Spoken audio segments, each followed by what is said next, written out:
राज्य में शिक्षक पात्रता परीक्षा जेटेट उत्तीर्ण अभ्यर्थियों का आक्रोश अब चरम पर पहुंच गया है। वर्षों से नियुक्ति का इंतजार कर रहे टेट सफल अध्यापकों ने सरकार की नीतियों और कार्यशैली के खिलाफ मोर्चा खोलते हुए गंभीर आरोप लगाए हैं। अभ्यर्थियों का सीधा कहना है कि सरकार की मंशा युवाओं को सरकारी शिक्षक बनने देने की नहीं है, बल्कि तरह तरह के नियमों और अड़चनों के बहाने बहाली प्रक्रिया को लगातार लटकाया जा रहा है। हमारा जो मांग है चिर परिचित मांग है, कोई पुराना मांग नहीं है, कोई नया मांग नहीं है। हमारा मांग सिर्फ और सिर्फ एक शुरुआत से जब आंदोलन का स्टार्ट हुआ तब से सिर्फ और सिर्फ एक मांग था कि हमें समायोजन किया जाए, हमें सरकारी शिक्षक बनाया जाए। आज जब सरकारी शिक्षक बनने के लायक हम हैं और बाकायदा उसका एक जजमेंट भी है सुप्रीम कोर्ट के द्वारा, और उस जजमेंट का आलोक में जब सरकार को बाकायदा सभी का समायोजन करना था, चाहे वो 2012 के आलोक में हो या 2022 के आलोक में हो, लेकिन सरकार 2022 को पकड़ती है और उस पर बहुत सारी त्रुटियों को लाती है मिलाकर कि ताकि पारा शिक्षकों को बहाली ना हो। तो ये बड़ी दुर्भाग्यपूर्ण है। आपके चैनल के माध्यम से कहना चाहते हैं कि सरकार इस पर संज्ञान ले। साल से आप लोग सेवा दे रहे हैं। हमारे बीच में मोटा मोटी अगर मान के चलिएगा, अगर उसको औसत में देखा जाए तो 15 से 20 साल की एक उम्र है जो, और अगर देखा जाए तो हम लोग 2002 से स्टार्ट है, अक्टूबर 2002 से स्टार्ट हुआ है। उस समय से अगर गिनती किया जाए तो 23 से 24 साल होगा। अभी तक आप लोग का न्याय नहीं मिला। न्याय की तो बात छोड़िए, अन्याय ही अन्याय हो रहा है।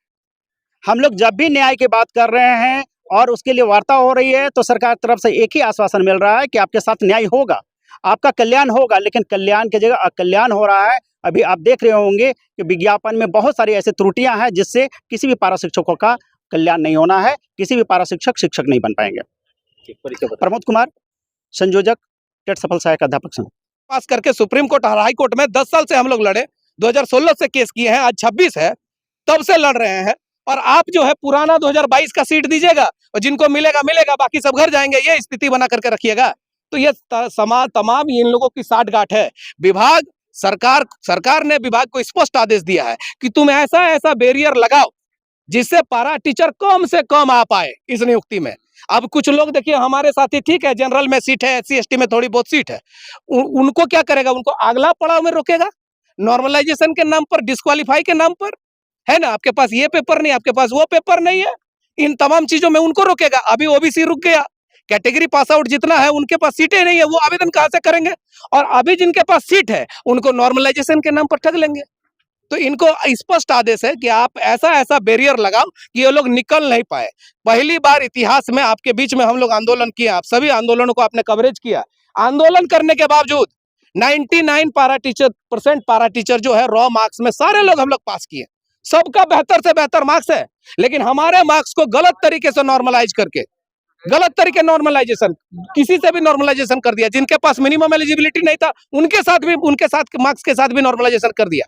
और नॉर्मलाइज करके 100 नंबर कोई लाता है, उसका नंबर खड़ा हो जाता है 12, यहाँ तक कि किसी को जीरो मिला है। तो बताइए कौन सा नॉर्मलाइजेशन फॉर्मूला है कि 99 परसेंटाइल भी है और जीरो भी है? तो ये गलत तरीका है और इस तरीके के खिलाफ हम लोग आए हैं। यहाँ हम लोग देखे कि JSSC JPSC के रिफॉर्म के बारे में ये लोग आंदोलन रखे थे, हम लोग भी JSSC के मारे हैं। हम लोग सोचे कि JSSC का जो खिलाफ जो आंदोलन कर रहे हैं, JSSC को रिफॉर्म करने के लिए जो आंदोलन कर रहे हैं, JSSC के नियुक्ति प्रक्रियाओं में ट्रांसपेरेंसी के जो डिमांड कर रहे हैं, उनकी मांगों को मजबूती देने के लिए हम यहाँ आए थे। और हमारा अभी भी डिमांड है कि जो रिक्रूटमेंट प्रोसेस जो भी निकलेगा, चाहे JSSC हो चाहे JPSC हो, आपका मुख्य मांग क्या है उस पर? देखिए हमारा मुख्य मांग स्पष्ट है। हमारा जो संगठन है जेटेट सफल सहायक अध्यापक संघ, स्पष्ट मांग है कि अभी वर्तमान में हम लोग 5000 से 5500 की संख्या में हम लोग JTET पास पैरा टीचर बचे हुए हैं। सुप्रीम कोर्ट के गाइडलाइन के अनुसार विज्ञापन को रद्द करते हुए सुप्रीम कोर्ट का जो मूल मंत्र था कि it is a legitimate expectation for para teacher to regularise in the post of assistant teacher, basis क्या होता है उसका? Academic marks, matric, inter graduation, teacher training, JTET के मार्क्स को जोड़ करके आज तक जो सीट वैकेंट है, उस वैकेंट सीट को डिटरमाइन करके 50% सीट हमको देके, और जो आरक्षण पद्धति है 14% OBC का जो आरक्षण है, वो आरक्षण देते हुए, दूसरा सबसे इंपॉर्टेंट है कि 52% आदि हमारा OBC का बहुल इलाका है, ये झारखंड है। और आप जानेंगे कि पारा टीचर जो है गाँव का है, कस्बा का है, टोला का है, पंचायत का है, बाहर का तो है नहीं। तो वो कौन आएगा? OBC आएगा। 80% of para teacher belong to the OBC category. 80% para teacher, तो इन्हीं का ना बहाली करना है। और 80% को दीजिएगा कितना? 14%। वो भी दिए नहीं है। मान लीजिए मिल भी गया तो कितना मिलेगा? 14%। तो उनको माइग्रेट भी करने देना होगा कि अगर वो जनरल से अधिक मैदान रखेंगे तो उनको जनरल में जाने दिया जाएगा, क्योंकि जनरल का सीट है 40% ईडब्ल्यूएस को अगर छोड़ दिया जाए तो 40%। जब तक इनको 40 और 14 54% में इनको लेकर के नहीं जाइएगा तब तक इनका कल्याण कहां से होगा? बता दीजिए आप। किसी का नौकरी नहीं होना है, क्योंकि ये आप अपना कास्ट तो नहीं बदल सकते हैं ना, धर्म बदल सकते हैं, आप कास्ट तो नहीं बदल पाइएगा। आप हिम्मत है नहीं आपका, तो कहां से बदलेंगे बताइए? सब तो सोशल कैटेगरी, सबका ओबीसी है, कहां जाएंगे लोग? तो हमारा स्पष्ट मांग है कि भाई सीट आज के डेट पर आप निर्धारण करिए, 4/26, 5/26 के विज्ञापन को रद्द करिए, सुप्रीम कोर्ट का जो आदेश है उसका अक्षर से पालन करिए। जो नियम बनाया है उन्होंने matric inter graduation teacher training JTT के मार्क्स को जोड़ करके बनाने का, उस नियम के अनुसार आप करिए। और 50% सीट पारा शिक्षक को एकदम गिनती वाइज दीजिए और 14% ओबीसी का सीट आप मुहैया कराइए और ओबीसी के साथियों को जनरल में माइग्रेट करने दीजिए। ये कहीं भी रूल में नहीं है, न रूल 22 न रूल 23, किसी रूल में नहीं है कि OBC category pass out candidate general में नहीं जा सकते, ये नहीं है। अभी वर्तमान में छाया कुमारी वर्सेस स्टेट ऑफ महाराष्ट्र का जजमेंट आया है। जजमेंट स्पष्ट करता है, क्योंकि आप तमाम लोग जानते हैं, हम लोगों को कवरेज किए हैं, जब हम लोग समायोजन मांग रहे थे, सड़कों में जाकर के वेतनमान मांग रहे थे टेट के आधार पर, तब इनका कहना था टेट एकमात्र अर्हता परीक्षा है।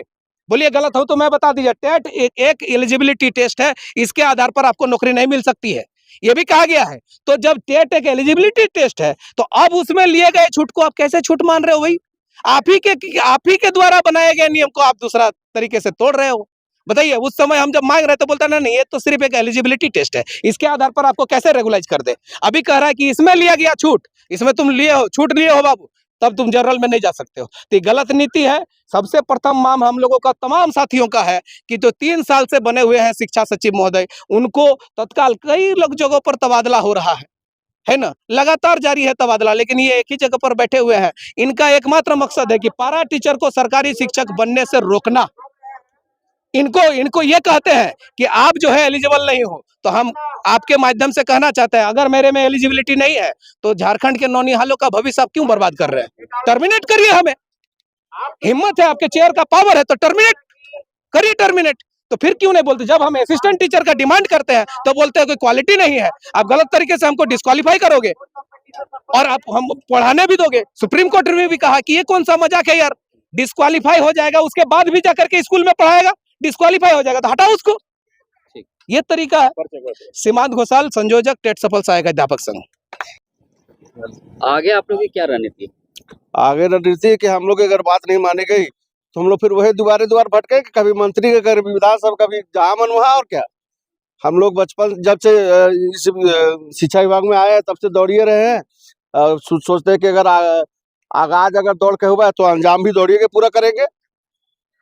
सरकार हमारी मांग को जब तक पूरा नहीं करती है हम लोग इसी प्रकार से उनको घेरते रहेंगे और उनका जो नीति है उसको हम लोग कभी भी फॉलो नहीं करेंगे। लगातार आप लोग अपनी मांगों को लेकर चाहे राजभवन चाहे विधानसभा करते हैं, लेकिन आप लोग को मांग क्यों नहीं सुन रहे, क्यों पूरा नहीं हो रहा? देखिए, वास्तविकता ये है कि अब देखिए शिक्षा सचिव 3 साल से एक कुर्सी में बैठल है, वो बैठले आगरा गए हैं, उनको चेंज नहीं किया जा रहा। जब चेंज हो जाएंगे तो यहाँ की सरकार भी बढ़िया से चलेगी और आगे का नीति भी बढ़िया से सब चलता रहेगा। वास्तव में हमको लगता है कि जिस प्रकार से और लोगों का जो तबादला होता है उनका भी तबादला होना चाहिए, क्योंकि अगर वो अपने सीट पर बैठ के अच्छे रूप से कार्य नहीं कर रहे हैं तो निश्चित तौर पर उनको वहां उनको छोड़ देना चाहिए, अगर नहीं छोड़े तो हटा देना चाहिए। तो आपका जो आंदोलन है अपनी मांगों के लेकर के या शिक्षा सचिव को हटाने के लिए? नहीं, देखिए हम लोगों की मांग कैसे भी पूरा हो, चाहे शिक्षा सचिव को बैठा के चाहे उठा के, हम लोग को कोई दिक्कत नहीं है। हम लोग को मांग पूरा हो जाए बस, उसी के लिए हम लोग आंदोलन करते हैं, दूसरा कोई मांग नहीं हम लोग को। परिचय बता दीजिए। जितेंद्र कुमार। शिक्षकों ने कहा कि हमने कड़ी मेहनत के बाद जेटेट परीक्षा पास की है, लेकिन सरकार की ढुलमुल नीतियों के कारण हम आज सड़कों पर उतरने को मजबूर हैं।